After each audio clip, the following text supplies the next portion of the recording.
Shalom and welcome to this week's installation of a Bisseleh Torah. The Sidra is called Nasso, and we are working our way well now into the book of Bamidbar. There's one pasuk that I'd like to draw your attention to. It's found in the 5th chapter, the very 6th verse. It reads as follows: Vayedaber Hashem el Moshe lebor, and God spoke to Moses and said, Daber el bnei Israel, speaking to the children of Israel, ish or isha, a man or a woman, ki ya'asu mikol chatot ha'adam, when they do something wrong, when they commit a sin.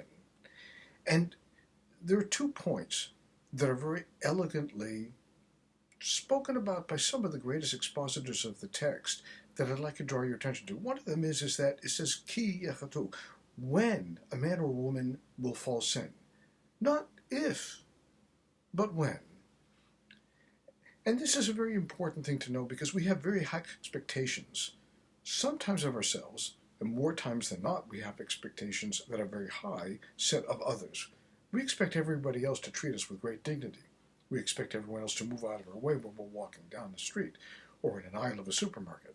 We expect people to behave in an appropriate manner, and they let us down because they don't. Something bad happened to them, they woke by the wrong side of bed, maybe their expectations of life have proven wrongly placed and they feel like they've been short-circuited by life. Lots of things. But whatever the reason is, we, the recipient of that, feel like we have been wronged.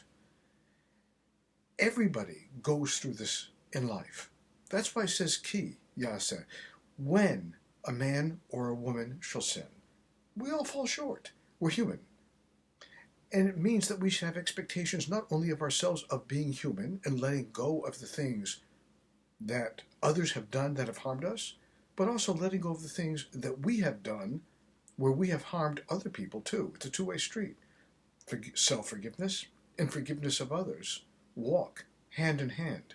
In order to be truly human, we have to realize that sin, wrongdoing, is a part of the choices that we make and the choices that others make in life. It's the price, as it were, of freedom.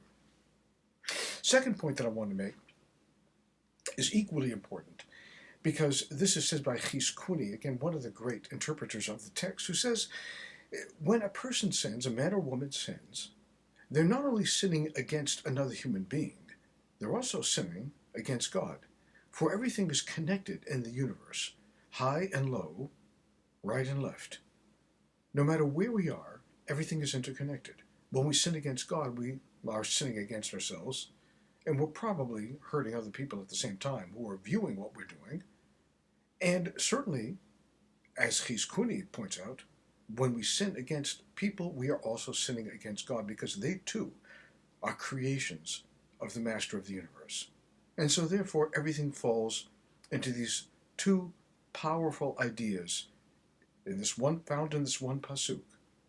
Number 1, everybody does wrong. Therefore, forgiveness is mandated if we really truly want to be not only human, but humane. And secondly, a sin against another person is also a sin against God. What is done below is heard on high. Powerful words that will project us forward into, God willing, a more sterling future than the past that we're leaving behind. I wish you Shabbat Shalom.